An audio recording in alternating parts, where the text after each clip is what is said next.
It has been almost 4 weeks since we implemented the Phase 2 heightened alert measures. These measures, coupled with the strong support from Singaporeans, we have been able to bring the COVID-19 situation in Singapore under control. I want to take this opportunity to thank Singaporeans for your cooperation over the last few weeks. We did not implement a full circuit breaker, but we know that Singaporeans took the heightened alert measures very seriously and kept one another safe. Over the last few weeks, the number of COVID-19 cases, both linked and unlinked, has fallen progressively. Fewer clusters are emerging and generally smaller clusters. Our aggressive tracking and testing regimes have also allowed us to detect and ring-fence potential cases much earlier, slowing down and limiting the transmission in the community. We continue to make good progress in our vaccination efforts, and we are well on our way to giving 50% of our population the first dose. We know that many young Singaporeans are eager to be vaccinated. From tomorrow, those aged 12 to 39-year-old will be able to start booking their vaccination slots. And Singaporeans in this age group will be given a 2-week priority window to book an appointment. Once again, I encourage all Singaporeans who are eligible to be vaccinated to take the jab. And if you know of others around you who have not taken the jab, please encourage them to do so, especially among the elderly and the vulnerable. Minister Ong will provide more details later. With frequent testing, rigorous contact tracing, and expanded vaccination coverage, coupled with community cases being under control, we will begin to progressively roll back the Phase 2 heightened alert measures. For example, from next Monday, we will increase the cap for social gathering, group sizes for social gathering from 2 to 5. Later on, from 21st June, we will allow dine-in services to resume with up to 5 persons per table. Dining in is considered a high-risk activity because masks are off, and we want to ensure the situation is stable before allowing dining in to resume. Minister Lawrence Wong will elaborate on this later. Even as we progressively resume more activities, I urge everyone to remain vigilant. We may continue to see a few cases every day, but that's the nature of the virus. What we hope and aim to do is to keep the number low overall and avoid large clusters. Let's work together to continue to push ahead with vaccination, keep to the safe distancing rules, and keep everyone safe as we continue our progress to open up our economy and our community. Now, if you allow me to say a few words in Mandarin. 首先，让我谢谢国人的合作和努力。在过去的几个星期里，让我们能够把疫情控制下来。之后，我们或许仍然会看到每一天可能会看到2、3宗，也可能在这期间会有小群的病例发生。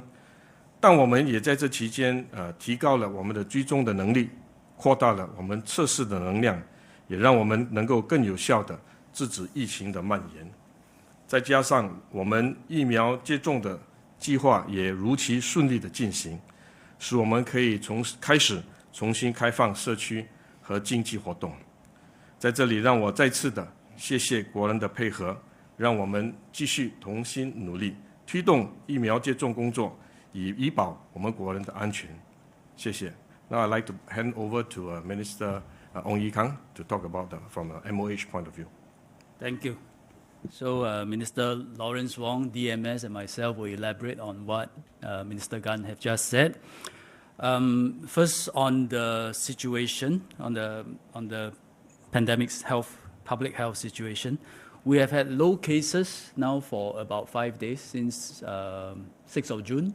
We have cases not more than 6, and amongst the 6 cases, mostly linked, mostly due already quarantined when they are detected, and mostly transmitted from home. So these are all positive signs. 7-day moving average number of cases as of yesterday is 11.9. So compared to 7 days ago, that's 14.4, so it has trending down. And compared to when we were at the peak, which is slightly more than 2 weeks ago, that was 22.6. So we have come down 22.6 to 14.4 to now 11.9. So as Minister Gan said, we managed to break the chain of transmission, I think, and control this wave of transmission without a painful circuit breaker. Yeah. Instead, we use extensive ring fencing, contact tracing, using trace together, quarantine, extensive testing, localized lockdowns of malls, of schools, and vaccinations. And these are all capabilities that we have built over the last 1 year. So with all these capabilities, we really hope we have put circuit breaker as a response behind us. That means if there are any future outbreaks, we can use all these methods to control and break the chain of transmissions as opposed to a very blanket approach and very painful CB. But while cases have been low for 5 days, can't be complacent, especially given the high transmissibility of the Delta strain. We are not totally out of the woods because we need to see the 7-day moving average cases continue to trend down. It's still 11.9, so we need to see it trend down. And at least go through one full incubation of 14 days from the time we started to have low daily cases. That means from 6th of June, when we started to have low cases, to about 20th of June, one full incubation cycle, in order for us to feel more assured that the embers of this virus, most of them have been put out. And DMS will explain this and elaborate on this concept. This also means any resumption of activities should be done in phases. Yeah. First on 14 June, next Monday, and then 21st June. So Minister Lawrence Wong will elaborate later. Let me now update on our vaccination exercise. It is progressing well. As of 9th of June, more than 4.4 million doses have been administered, and more than 2.5 million people of our population have had at least one dose of COVID-19 vaccine. That means about 44% of our population has received at least one dose of the vaccine. And we are now vaccinating about 49,000 doses on a daily basis, and we have the capacity to maintain this acceleration of our vaccine rollout, provided our supplies are steady and continue to arrive. Yeah. Let me now update on a few segments of our population and their vaccination progress. First, a very important group, which is our seniors, above 60. About 74% of them, or 3 in 4 of our seniors, have received at least one dose of the vaccine, or they have booked an appointment for vaccination. And since we announced at the last MTF conference on 31st May that they now don't have to book, they just need to walk into a center and get themselves vaccinated, 11,500 of them have done so. Yeah? And they continue to come to our vaccination center, and I encourage them to do so and get themselves protected. The next group, 45 to 59, aged 45 to 59, about also 74%, 3 in 4, have received at least one dose of the vaccine or have registered or booked for vaccination. As for the younger group of 40 to 44, they started only recently on 19th of May. 65% of them have done so. Now I move on to the younger group, the students. The response has been most encouraging. Sign-ups strong across all levels, yeah? JC, ITE, Poly, secondary school, so on, even the PSLE group. And so far, about 85% of students have either received their first dose or booked their appointment.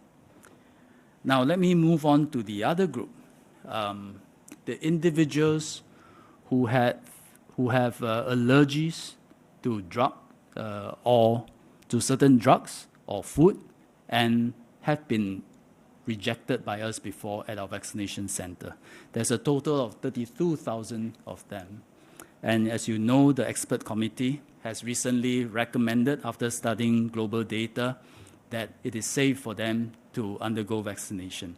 So SMS has been sent to these 32,000 individuals. More than a third have since booked an appointment, and more are coming.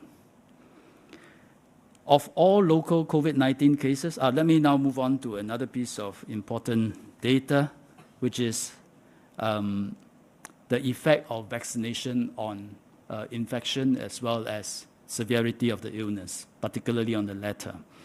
So of all COVID-19 cases since 11 April, for those who are unvaccinated, 9% develop serious disease, meaning they need supplemental oxygen or even ICU. So 9 out of 100 require supplemental oxygen or ICU. Amongst those fully vaccinated, there are now 131 who were infected. Amongst them, 1 requires supplemental oxygen, and the patient was already ill before infection. In other words, 9% versus less than 1%, in fact about 0.8%, less than 0.8%.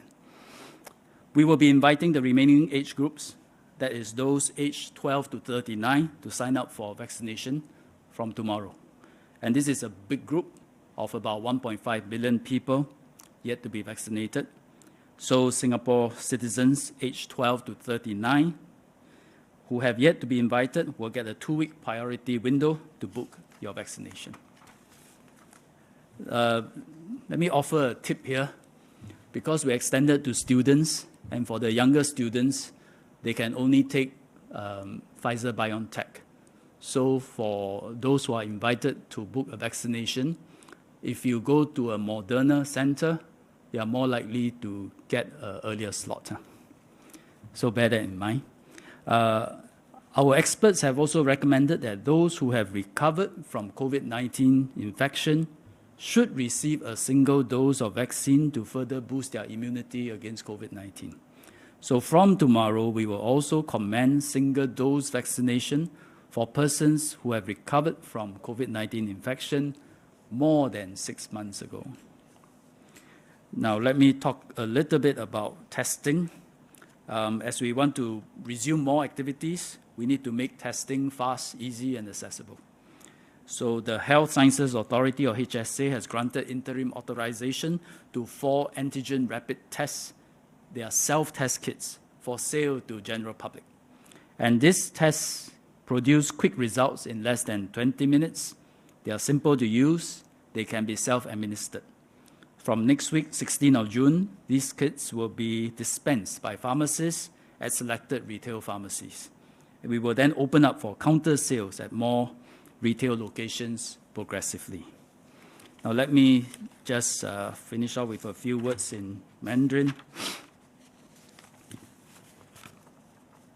自6月9日，施打的疫苗已经超过440万剂，已经接种至少1剂疫苗的人已经超过了250万人，也就是人口的44%。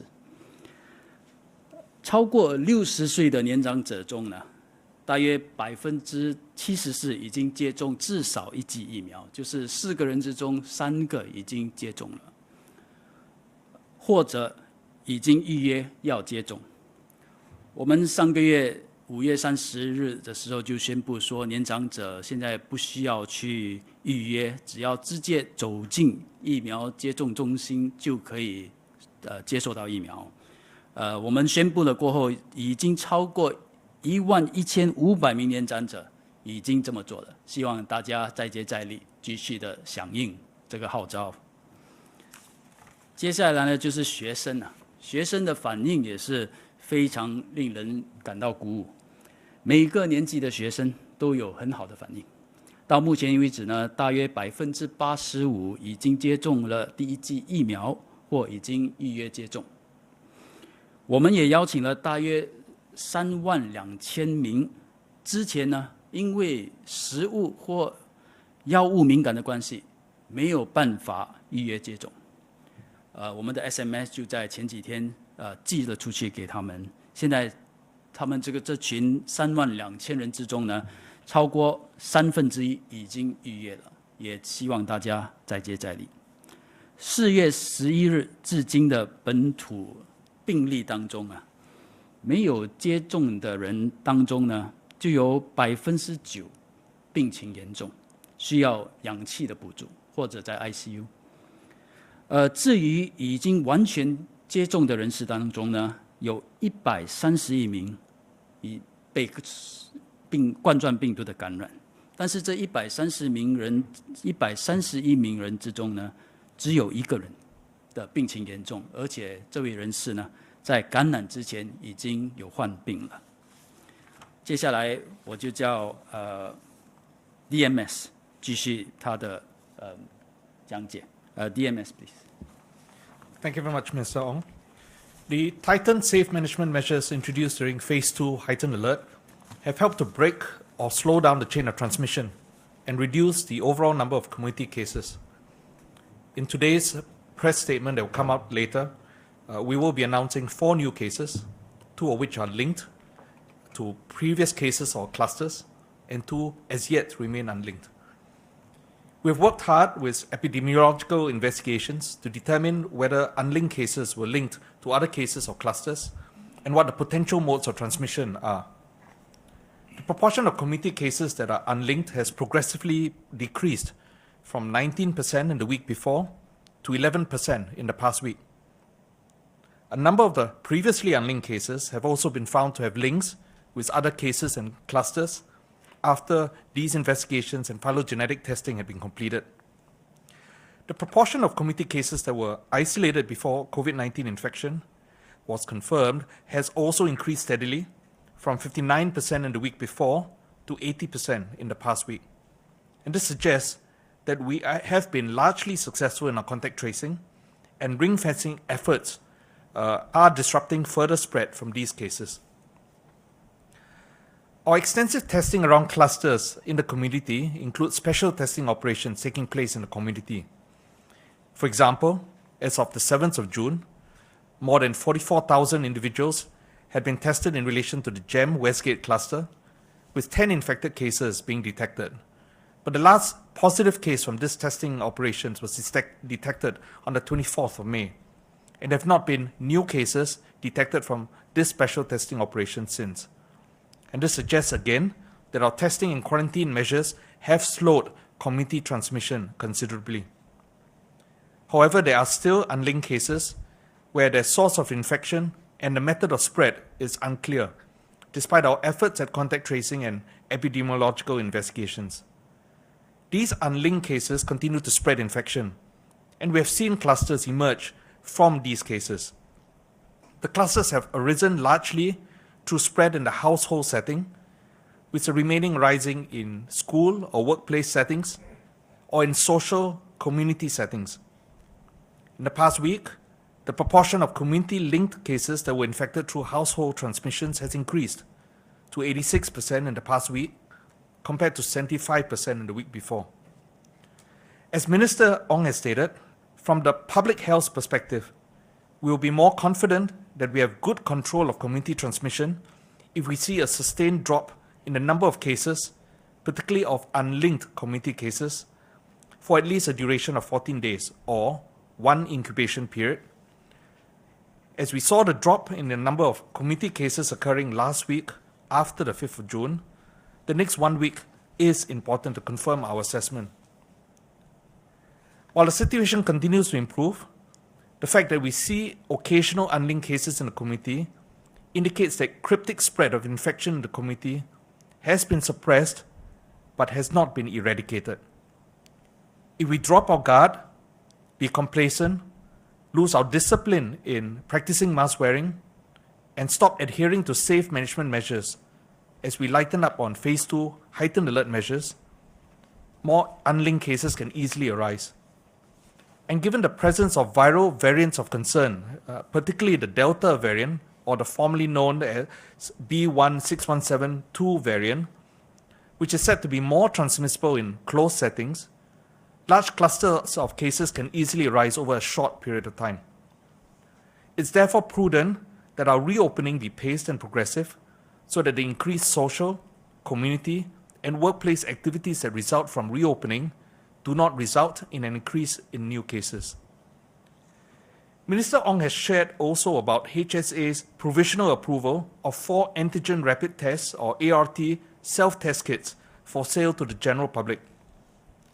These are the Abbott Pen Bio COVID-19 antigen self-test, the QuickView at home OTC COVID-19 test, the SD Biosensor SARS-CoV-2 antigen self-test nasal, and the SD Biosensor Standard Q COVID-19 antigen home test. These test kits will be dispensed by pharmacists at selected Guardian, Watsons, and Unity retail pharmacies from next week, in other words, from the 16th of June, and will be made available at more retail locations progressively. We also open up for counter sales at various retail locations later.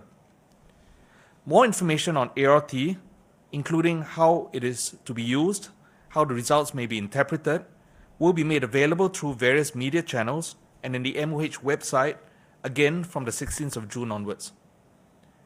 To ensure that there are adequate supplies for all, sales will initially be limited to 10 ART test kits per person, but we will eventually allow test kits to be freely purchased as more ART test kit supplies are made available for retail sales. The ART self-test kits complement our overall surveillance strategy. These fast and easy-to-use tests allow us to detect infected cases more quickly, in particular among individuals who do not have acute respiratory infection symptoms, but are concerned that they may have been exposed to COVID-19. For example, if they have been to places that a confirmed case had also visited. Individuals with a positive ART self-test result must immediately see a doctor at a SASH clinic for a confirmatory PCR test. They should then self-isolate until they receive a negative PCR test result. Those who test negative should continue to stay vigilant and adhere to the prevailing safe management measures, including mask wearing, safe distancing, and practicing of good hand hygiene. The individuals who have ARI symptoms should visit a doctor for full evaluation and proper assessment using a PCR test, instead of relying only on ART self-test kits. Regular testing is key to our ability to reopen and will be part of our way of life in future. Testing allows us to detect and isolate cases in the community more quickly and will allow more economic and social activities to continue, even as we detect cases and clusters. Testing also provides us with the assurance, that greater assurance, that our homes, retail places, and workplaces are safe. Thank you. Good afternoon.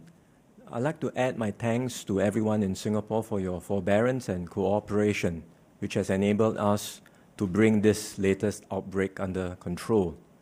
As my fellow co-chairs have shared, we did not go into a full and painful circuit breaker to control this latest round of outbreaks. Instead, we took a targeted approach in identifying and managing the key areas of risk. And we coupled that with aggressive testing, extensive contact tracing, and accelerated vaccination. And this strategy has proven to be effective in bringing cases down and in controlling the spread. So now we are able to exit phase 2 heightened alert and resume more activities. And we will do so in a controlled manner and in 2 stages. The first stage will happen from 14th of June on Monday. What are some of the moves we will make? We will, as you heard just now, increase the current social gathering group size from 2 persons to 5 persons.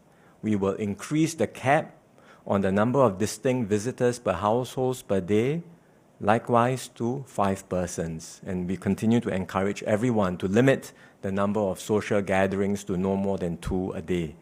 So group sizes generally will go from 2 to 5.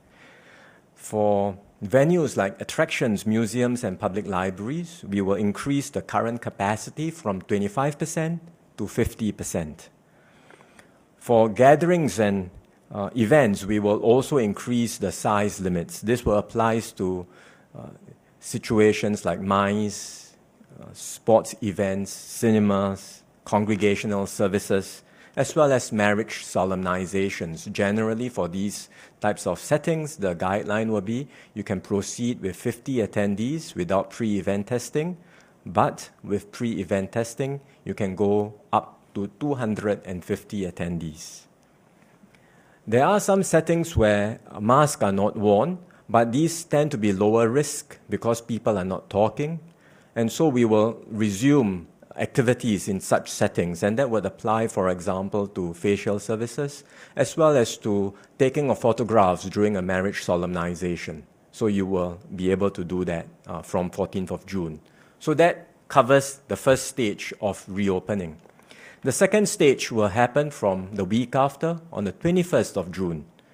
Then we will resume dining in at F&B outlets and establishments with the maximum group size of 5 applied in these settings.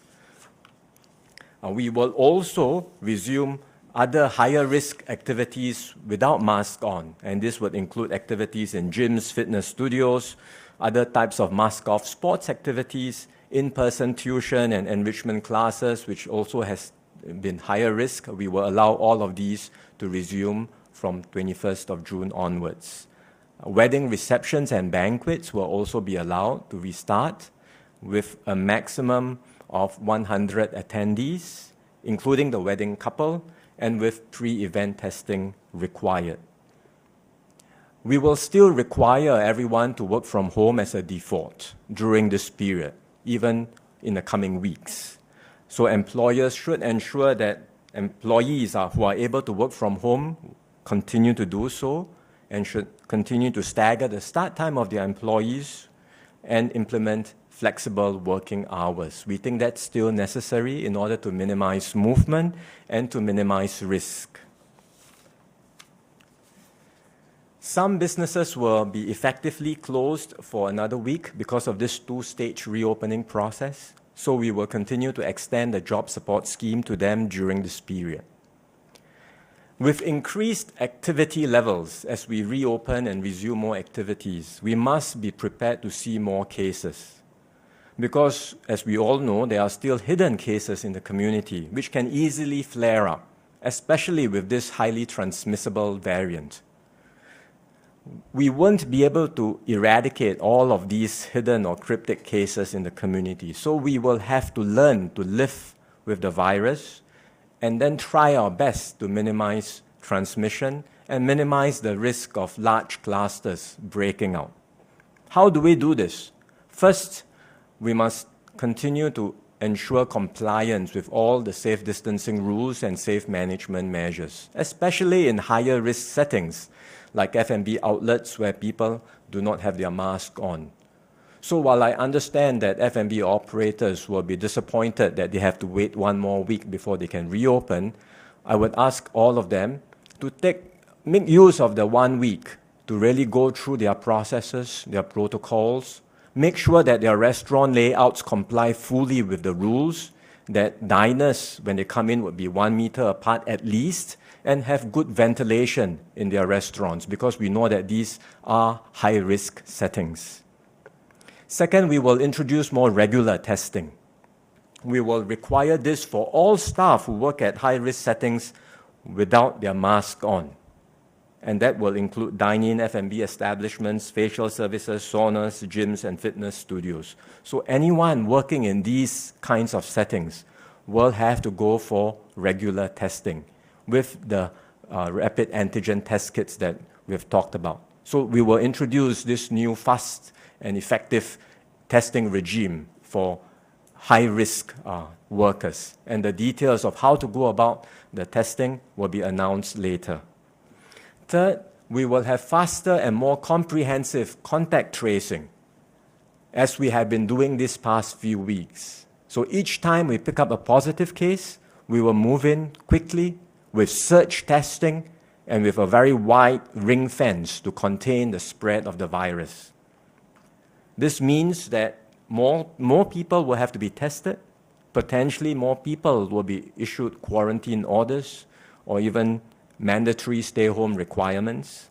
And each time we pick up a positive case, we may have to subject that workplace, the F&B outlet, or even the entire mall to closures, perhaps for 2 weeks, in order to ensure that that case doesn't spread out into the rest of the community. In other words, we will take more aggressive, localized actions, and we will try our very best to avoid having to impose general nationwide restrictions like another circuit breaker. We think that's the way to live with the virus while enabling most activities to resume. So with all the moves that I've just described over this two-stage process, we will essentially be moving back to phase 3 heightened alert. It's not quite the full phase 3. We call this phase 3 heightened alert because there are still these restrictions in place. And that's because we are reopening in a cautious and controlled manner and maintaining very strict controls at our borders. We need all of these controls in place until our vaccination rates are higher. Look at the experience in America as an example. More than 40% of people in America are fully vaccinated, 2 doses. And about 10% of them have been infected with the virus. So we're talking about an immunity of about 50% or more, slightly more. And with that coverage, already you can see their infection rates are steadily coming down. We are not there yet, but we will get there soon. We expect 50% of people in Singapore to be fully vaccinated in August. And by October, we should reach an overall vaccination rate of 75% or hopefully more. So as we progress through these stages, we will ease our restrictions and gradually restore our normal lives, both within Singapore and at our borders. Then we will move to phase 3 and even beyond phase 3 to a new normal phase of living with endemic COVID. Meanwhile, let's continue to stay focused, united, and work together so that we can reopen safely.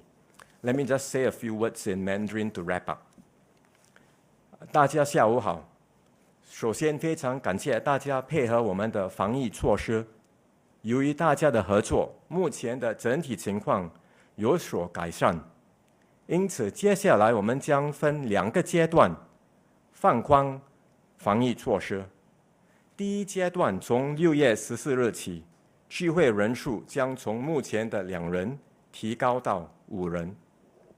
每户家庭每天能接待的房客也从2人提高到5人。参加宗教活动等大型活动的人数限制也将提高，而且必须进行活动前检测。此外，风险比较低的美容、护理等服务也可以恢复，但是大家应该继续尽量在家办公。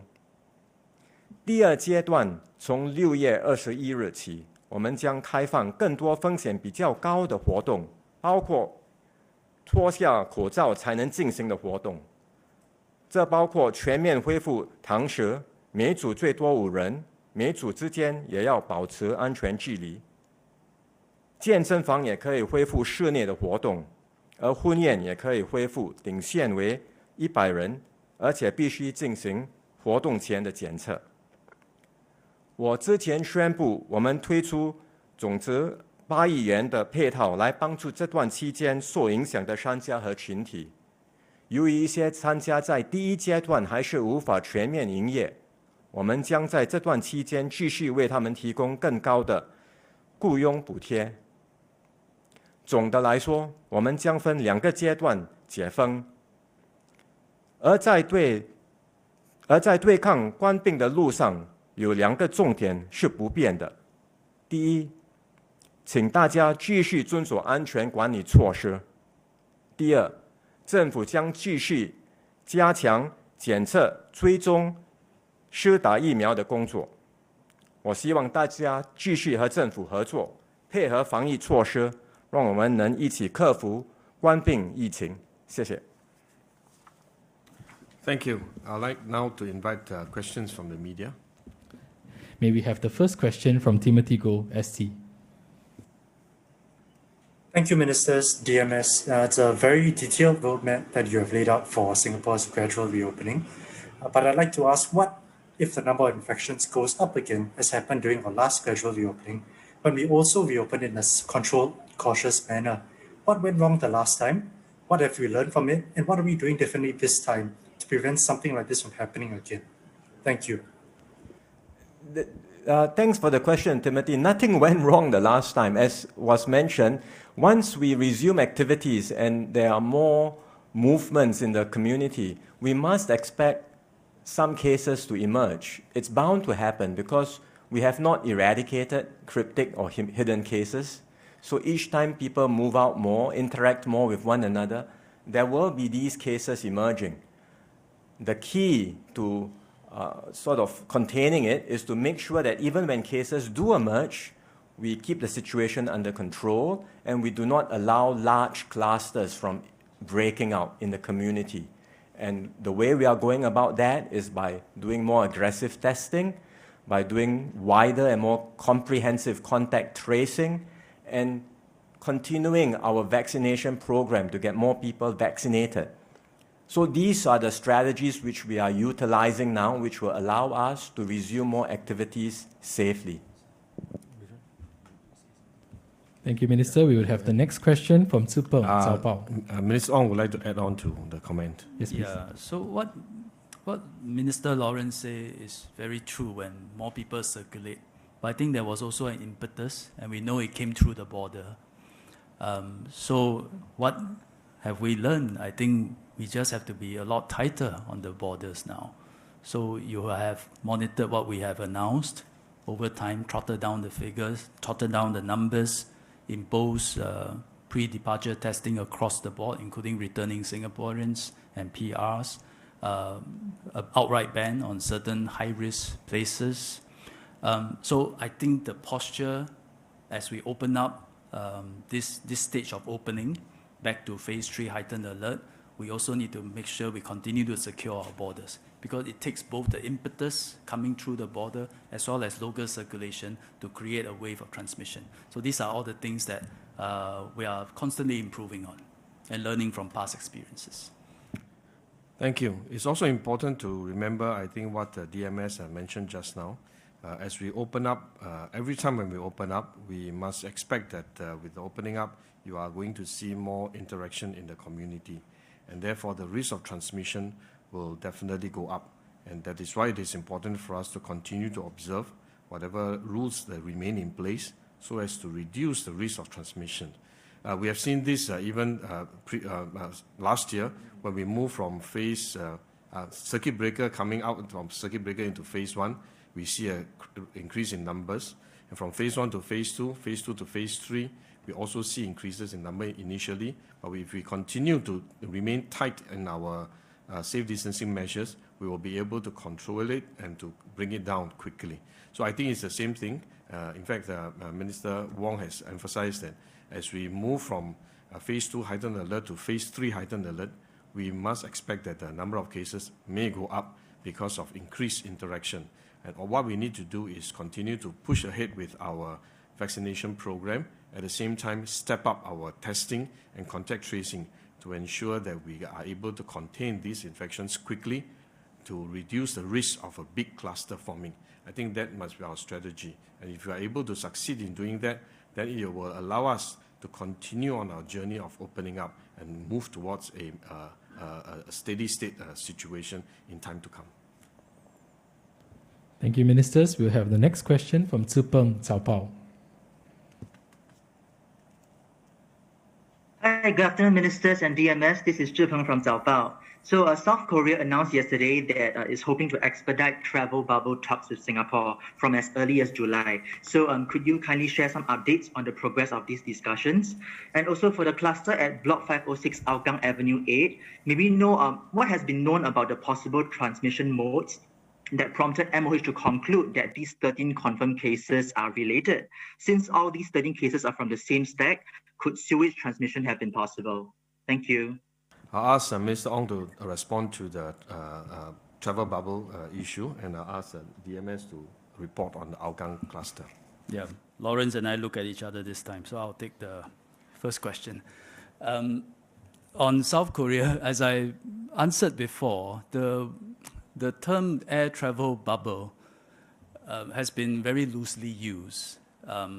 So Hong Kong, Singapore, for example, is looking at a fairly ambitious air travel bubble, has been looking, where there is just pre-departure testing, on-arrival testing, without any quarantine when you arrive. Yeah? So that is really between two very safe regions, wanting to form a free travel area, which we call ATB. But there are other concepts of air travel bubbles. For example, for some countries, resuming commercial flight is called an air travel bubble. In the case of South Korea, I believe the concept has been a vaccinated travel bubble, yeah, which means if both regions have managed their infections up to a very low level, not totally eradication, but quite low, and they are confident that if travelers are vaccinated, it's safe enough to travel with some precautions such as testing before departure and arrival. I think these are concepts that we need to think about for the medium term, and definitely not in this period when we are just recovering from this wave of transmission and opening up in stages. But I think it's always good that we cast our mind several months down the road, because we do need to live our lives normally and resume normalcy. That must include some traveling to safe places in a safe way. And so I think it's actually good to continue discussions with different partners, regions, and countries on what are the possibilities going ahead. But as of now, I don't think there are any firm plans. With regard to the Hougang Avenue 8 cluster, epidemiological investigations are still ongoing. So we have not come to a firm decision or conclusion as to what the mode of transmission was in the cases that we have picked up in initially one block, in Block 506. But we continue to investigate and are also looking at cases that have also arisen and were detected in other blocks within the vicinity. The phylogenetic testing for those cases that have already been completed and those results have come out suggests that the viral strain for these infections are the same. So it does point to either a common exposure that many of these cases have had, or at least some of these people being infected initially and subsequent spread occurring perhaps in the household setting. We are looking at various possibilities. There is always a possibility that many of these cases shared common areas because they live in the same block, and some of these flats are within the same stack. It does not necessarily mean that they're spread through sewage or even air flow ventilation issues, but it could well be because they had passed each other in close contact as they moved out of their flats into the community and back, using common facilities including lifts, staircases. So we're looking at all possibilities, and we've not come down to point to a particular definitive cause of transmission just yet. We are also focusing on the blocks around Block 506, not exclusively only 506. The initial testing we did was for that particular block. We've extended it now to the other blocks in the vicinity because we've also picked up other cases that have also been living in the vicinity of Block 506. So those investigations are still ongoing. But we are quite determined to pick up as many cases to disrupt the chains of transmission.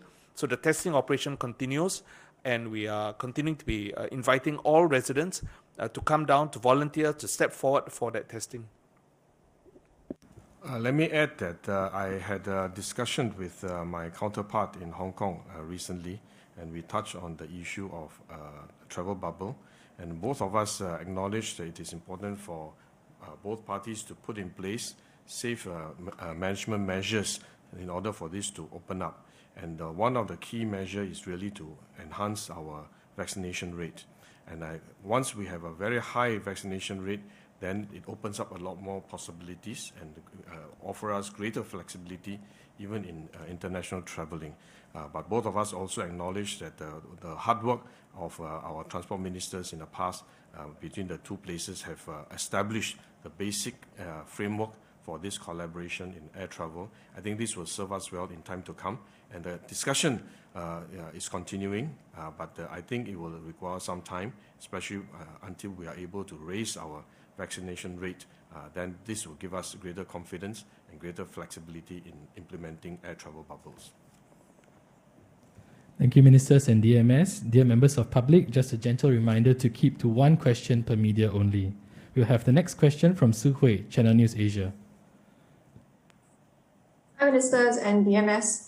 My question is about the phased approach in reopening between 14 June and 21st June. What's the difference between the activities relaxed from 14 June and those from 21st June? Why this approach? And what's beyond 21st June? Also, not much is mentioned about border reopening. How do we balance opening up borders as well as containing the situation at home, especially since variants may have been picked up from abroad?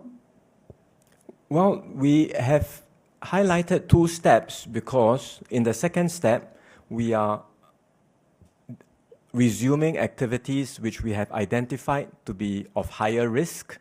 And these are predominantly the activities where people are engaged in interactions without their mask on.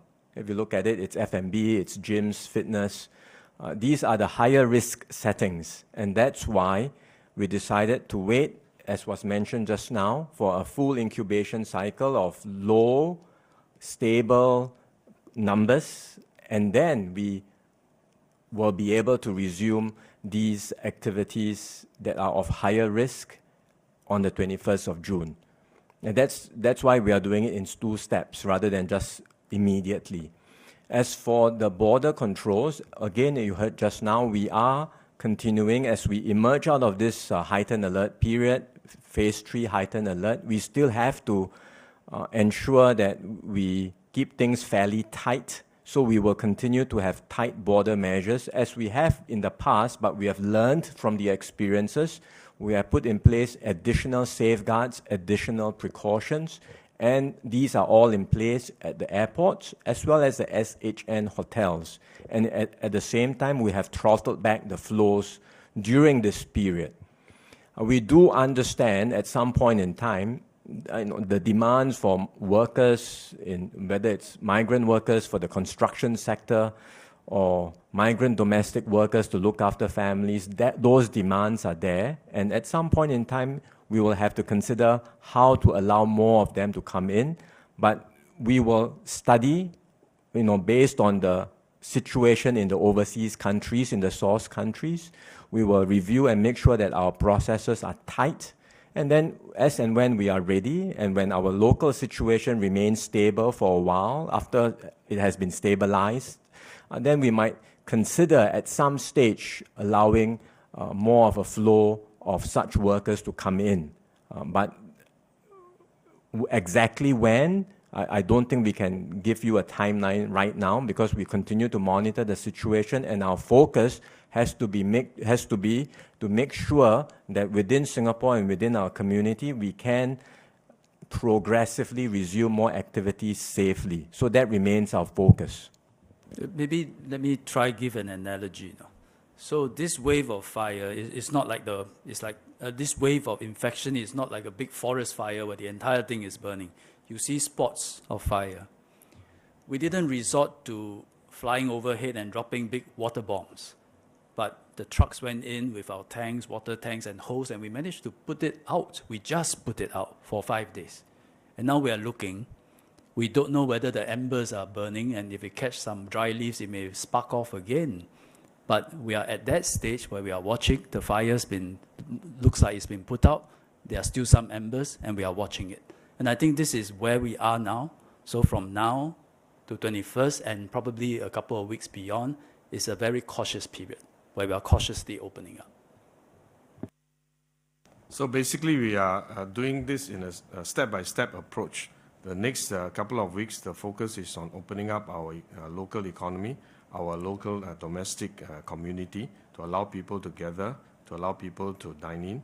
And once this is opened up, as I mentioned, there's a possibility that the number of cases may go up for a while, and we will need to accelerate our testing, our vaccination, our contact tracing to keep the numbers low so that we can continue our journey of opening up. And part of that journey will be to look at border control, how we can ease off the border control to allow the critical migrant workers to come in, including migrant domestic workers, which our families need to support. So therefore, it is important for us to remember that it is a staged process, and we need to do so progressively and safely. And every step, we have to look at the situation to ensure that if there's any fire because of the ember, like Minister Ong mentioned, has been put out before we start opening up again. So I think it's a step-by-step approach. Thank you, Ministers. We will now take the next question from Stefania, Financial Times. Hi, good afternoon. I wanted to pick up on the point that Minister Wong made about sort of the longer term new normal phase of living, sort of even post phase 3, so truly sort of longer term. And I wanted to ask you, what is the eventual sort of COVID strategy? You know, once you've done everything you can, you've reached your vaccination target, but COVID obviously remains endemic on a global scale. How do you reopen borders with the knowledge that you might still get flare-ups, and how do you do so while, you know, allaying potential concerns among the population at home? Well, it will be very hard to give you a full picture because this is something that's still work in progress, and we are at this stage developing our strategy for that next phase of living with COVID on a permanent basis, perhaps, because it's very likely that COVID will never go away. The key first prerequisite, number one, is that we need high vaccination rates, and not just this year, but even subsequently, we probably need boosters for everyone. So we need a proper and comprehensive vaccination program, which we are already starting to think about. Beyond that, we probably could start easing, relaxing some of the restrictions, both locally and at our borders. But we'll have to think through what are some sensible precautions that still ought to be taken, even within Singapore, within our community, and certainly at the borders. Perhaps not, across the board tightening, but more risk-based, more targeted, and taking into account the overall infection situation in the countries overseas, as well as the vaccination status of the traveler. And then we can design more targeted safeguards and precautions around that. And then within Singapore itself, I think if we were to take such an approach, we will want to, it's no longer about looking at daily case numbers. It's no longer about,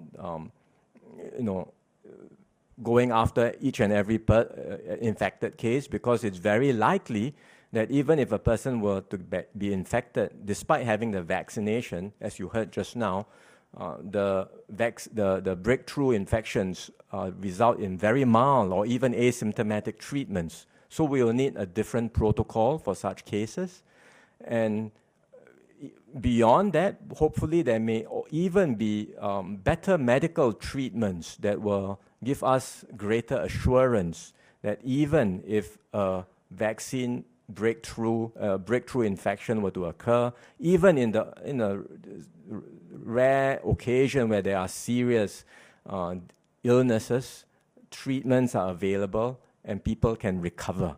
Right? So with all of these coming together, then I think we will have a more sensible approach towards living with COVID that will allow us to resume most of our daily lives and most normal activities while ensuring that mortality, hospitalization, fatality rates are all kept very low. We just add something. This is a big conversation about endemic COVID.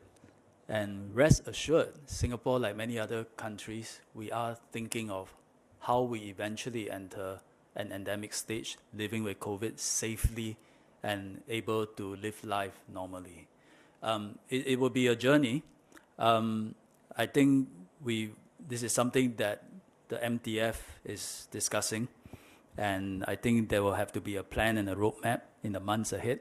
As of now, I think we are focused on suppressing this wave, but you can see some signs of it, if I may just point out, which is now, every day we are not just looking at infection cases linked and unlinked, we're also looking at people who are severely ill. For example, today, 10 needs oxygen and 1 in ICU. So these are the clinical outcomes. What matters in the end is these are the clinical outcomes. In between, there are many people who are asymptomatic or have mild symptoms, and they are isolated. But what matters is the outcome, the clinical outcomes. 10 need oxygen, hospitalized, 1 ICU. The second signal that I think worthwhile highlighting is also what the co-chairs have mentioned, which is that our opening now is no longer so much tied to what are the daily cases, but now also pivoting towards what capabilities we have built in suppressing every cluster, in testing, in quarantine, in tracing, in vaccination.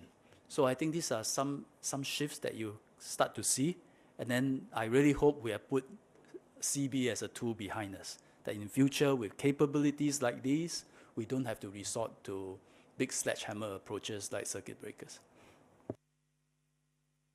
Thank you, Ministers. We will have the next question from Chen Lin from Reuters. Good afternoon, Ministers. I would like to clarify if Singapore is in talk with South Korea on the travel bubble. And also, will you be able to just share with us maybe just a rough on like earliest by when can we expect like the first travel bubble between Singapore with any other country, or if there's any update on the Singapore-Australia travel bubble? Yeah, thank you. I think when there are updates, we will make sure the media knows about it. But I can say, because that was my previous role, I can say that there has been a lot of information exchange of views and ideas with many different partners about vaccination programs, vaccination certificates, how does it look? If at some point in time we need to mutually recognize certificates, how do we go about it? So all these conversations, I'm sure, is going on between CAAS and their counterparts, with not just South Korea, with many different countries and regions. Thank you, Minister. We'll have the next question from Zheng Yi from Channel 8. Hi, Ministers and DMS. Regarding the fast and easy testing regime for staff involved in higher risk mass-off activities, will they be subsidized, and how often should these staff be tested? Thank you. We are working out the modalities, frequency of testing, how it should be done, whether it requires the worker to go to a center or whether it can even be done on a self-administered basis but supervised by somebody in the work setting. So those details will be released later by the relevant agencies. For a start, because of this period of heightened alert and the importance of ensuring that people are all tested frequently, particularly in these high-risk settings, the government will cover the cost of this testing regime over the next 3 months. So we are doing that during this period because it's important to get everyone tested regularly and to put this in place. Beyond that, I think employers themselves will have to start thinking about incorporating these processes as part of their business continuity plans. Thank you, Minister. We'll have the next question from Irshad, Tamil Murasu.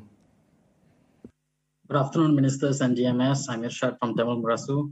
My question takes reference from the rise in incidents concerning overt racism in Singapore. And the Chao Bao editorial, which has mentioned that the pandemic is one of the reasons, among others, that contributed to the rise in racism-related acts here. So what are your comments? How would you evaluate or possibly mitigate this social and societal impact of COVID-19 among our community? That's one. And then I just wanted to ask, with regards to SHN for incoming travelers, especially Singaporeans and permanent residents, when can they expect the number of days to be reduced to 14, from when they come from higher risk countries? Currently it's 21. Thank you. On the 21 days, MOH is looking at it. I think we have to look at, well, what is the, for the different variants, what is the typical incubation period? So we are gathering the data. Once we have the data, I think it will give us the evidence to do a proper review, and that should be done quite soon. Your first question is a very important one. I think in times of stress, this sort of fractures do happen, and underlying sentiments come to the fore, and then it can sometimes erupt. But ultimately, our unity, our ability to work with each other, have trust and confidence in each other, despite our difference and our diversity, that is the most important antibody in our society to fight any crisis, not just this pandemic, any crisis.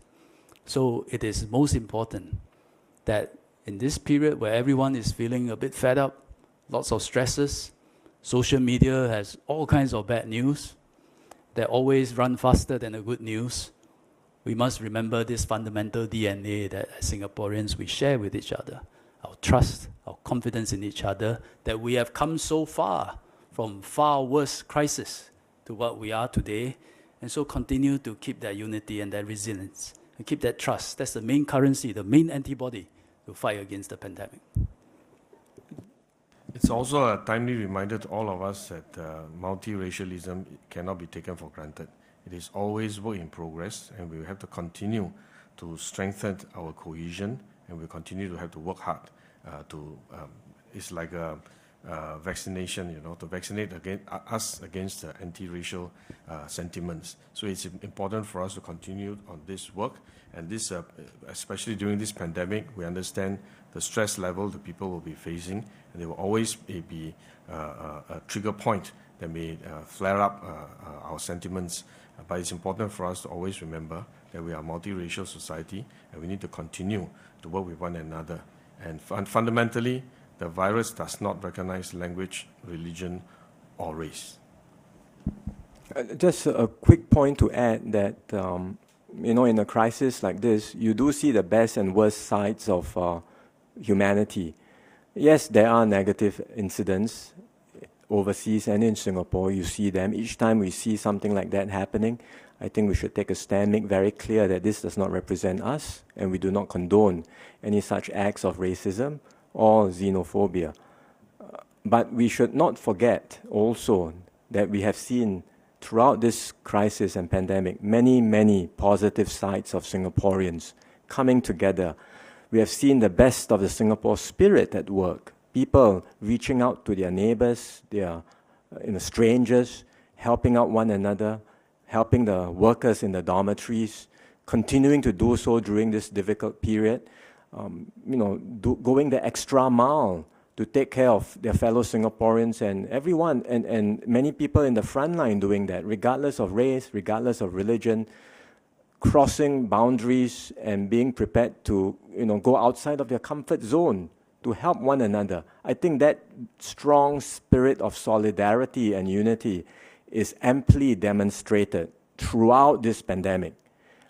The examples may not viral as much as a negative example sometimes, which is unfortunate, but we seek the help of the media to help us share these stories because they exist. They demonstrate Singaporeans truly, demonstrating solidarity and unity with one another, and we should have confidence and faith that as we emerge through this pandemic, we will emerge stronger, better, and more united. Thank you, Ministers. A gentle reminder to members of the media, please keep to one question per media only. We'll have our next question from Janice, BT. Hi, Ministers. Janice from BT here. My question is, under what circumstances will the government change its current advisory of working from home as a default and actually allow more workers to go back to the office? I mean, this is also considering the livelihoods of businesses that do rely on human traffic from office workers. We continue to monitor. As I said, we are just emerging from this period of heightened alert, from phase 2 to phase 3 heightened alert. The embers are still there. We do not want to encourage too much movement. We resume activities progressively, but we do not want everything to happen all at the same time. And I think if we were to do that, the risk of cases coming up exploding into large clusters will be much higher, and then we will have difficulties down the road. So the experience last year was the same. When we emerged out of the circuit breaker last year, we did it gradually in a controlled manner. We resumed certain activities first, and as we did so, overall situation remained stable. We started relaxing the work from home requirement from default setting to 50% and so on, right? So we will take the same sort of approach in reopening our economy this time around. We are starting with a few sectors, as we have highlighted, the two-step process. We'll monitor the situation over the coming weeks, and if it remains stable, and as we look at the infection situation, things remain stable, cases remain generally low and under control, then it will give us confidence. Together with the fact that vaccination rates are higher, we continue to have a very good and comprehensive testing regime, then we will have confidence in the weeks to come to start adjusting our work from home parameter. Can I also take this opportunity to appeal to our employers to introduce more flexibility in terms of your employment work arrangement. Even if we come out of work from home as a default and allow more workers to go home, we want to continue to encourage employers to allow their workers flexibility. Where possible, if they can still work from home, let them continue to work from home. Because we understand that it is important for face-to-face interaction in the workplaces in many situations, but it is also important for us to continue to minimize the number of people in the community interacting in the community. So even if we emerge from work from home as a default, we would like to encourage employers to put in place flexible arrangement so that workers can continue to work from home if they can, and if they need to come back to the workplace to interact and to work in the workplace, allow them to do so. So the flexible arrangement is very important. This will allow us to continue to minimize the interaction in the community while allowing the economy to reopen. Thank you, Ministers. We'll take the next question from Sing Hui, SCMP.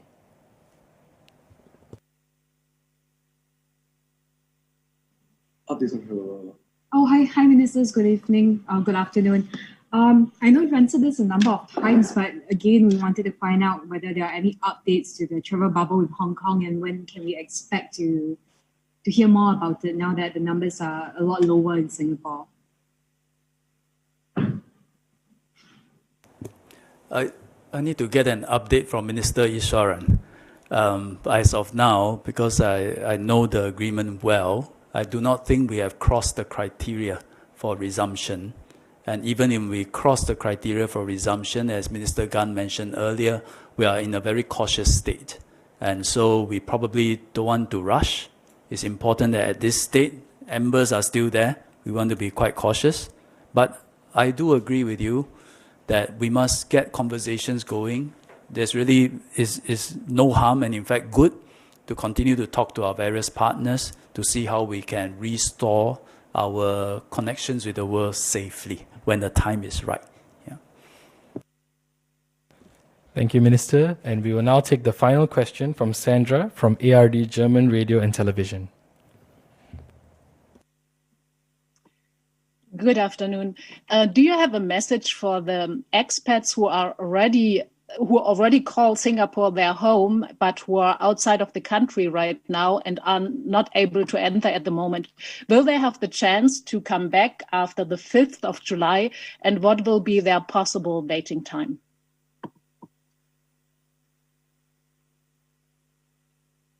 I'm not sure what is the reference to 5th of July. But we are very conscious that there are expats who are coming back to Singapore. They have been staying here and working from Singapore for many years. They may have gone back to their own country and now planning to return. Again, this is with regard to the border control, which Minister Ong has explained extensively. I think we are constantly reviewing our border control measures.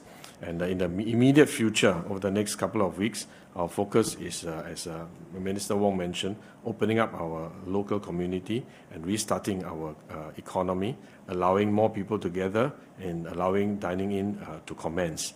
And once we are able to do so safely, this will give us more space to think about how we can relax the control over the border.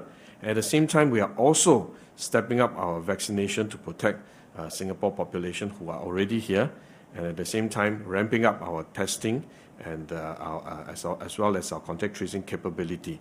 And we are in a position that's quite different from maybe a few months ago.